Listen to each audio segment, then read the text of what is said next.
एबे आमे गुपचुप खाइबा पई गलु तो मो पुओ कहला प्रथमे जे मु खाइबिनी तापरे पुणी थरे कहला तुम पाखरु गोटे खाइबी।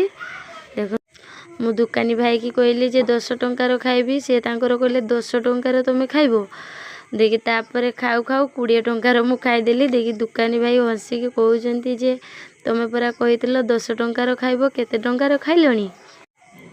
तापरे भाई गोटे परे गोटे दे चलले तो मु खाई चलिली आ मो पुओ भी मो पाखरु नहीं की खाइला। देखंतु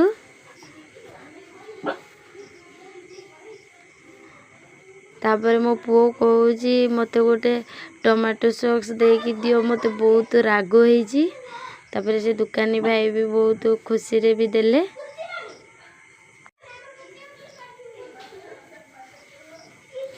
आपण माने गुणंतु मु केते टंकार खाइली। दुकानी भाई तो कहले जे मु 20 टंकार खाइची। मु तो गुपचुप एते स्पीड रे भी मु खाई पारेनी तथापि बहुत जल्दी खाइची। तापर मो पुओ टमाटो सॉस देकी खाइदेला से गुपचुप।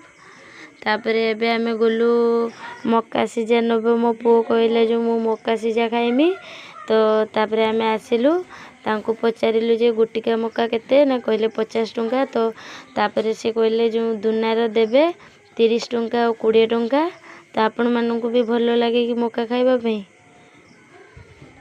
देखंतु जे केते सुंदर पुरा ताको छड़े दउचंदी बहुत गरम भी ହେଇची तो से कपड़ा रे धरिचंदी।